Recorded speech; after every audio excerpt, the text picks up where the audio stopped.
tell you, I got some. Ready, kids? Aye, Captain! I can't hear you. Aye, Captain! Oh!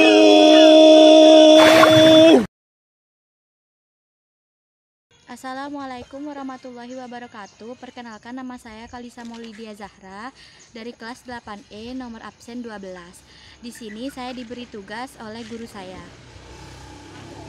Kebangkitan Nasional Indonesia adalah periode pada paruh pertama abad ke-20 di Nusantara, ketika rakyat Indonesia mulai menumbuhkan rasa kesadaran nasional sebagai orang Indonesia.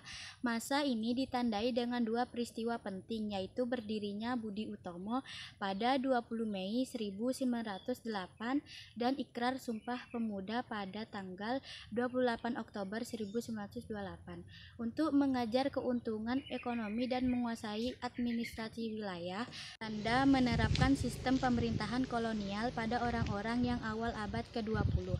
Belanda menetapkan batas-batas teritorial di Hindia Belanda yang menjadi cikal bakal Indonesia modern.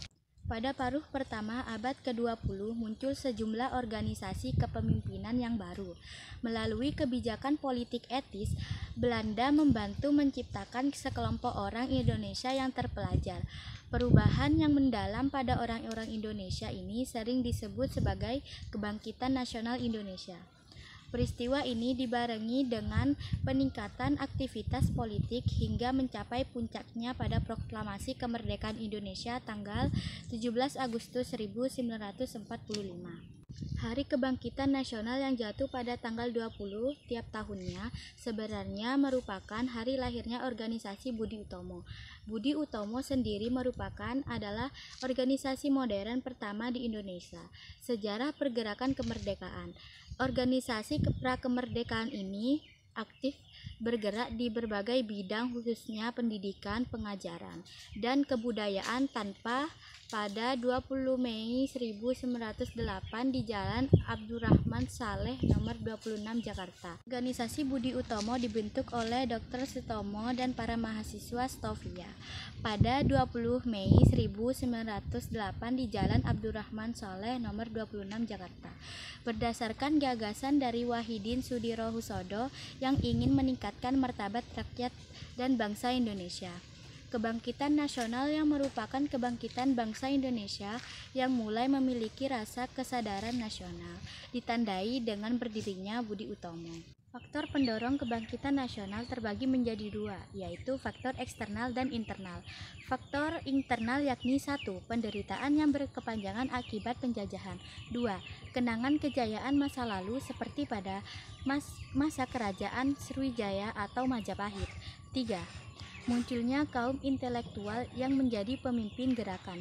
Sedangkan faktor eksternalnya yakni 1. Timbulnya paham-paham baru di Eropa dan Amerika seperti nasionalisme, liberalisme, dan sosialisme.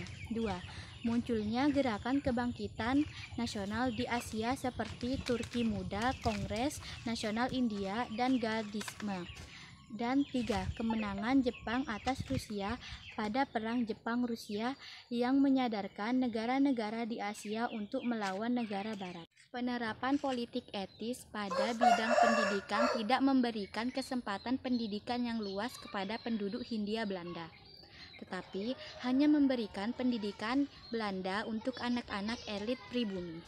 Sebagian besar pendidikan dimaksudkan untuk menyediakan tenaga kerja klerikal untuk birokrasi kolonial yang sedang tumbuh. Meskipun demikian, pendidikan Barat membawa serta ide-ide politik Barat tentang kebebasan dan demokrasi selama dekade 1920-an dan 30-an. Kelompok elit hasil pendidikan ini mulai menyuarakan kebangkitan anti-kolonialisme dan kesadaran nasional.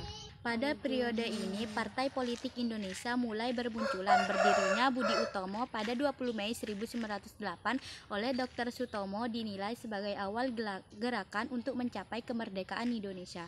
Tanggal berdirinya Budi Utomo diperingati sebagai Hari Kebangkitan Nasional. Namun, penetapan waktu tersebut masih mengundang diskusi yang menimbulkan polemik. Dasar pemilihan Budi Utomo sebagai pelopor kebangkitan nasional dipertanyakan lantaran lantaran keanggotaan Budi Utomo masih sebatas etnis dan teritorial Jawa. Kebangkitan nasional dianggap lebih terwakili oleh masyarakat Islam yang mempunyai anggota di seluruh Hindia Belanda. Sekian dari saya. Wassalamualaikum warahmatullahi wabarakatuh.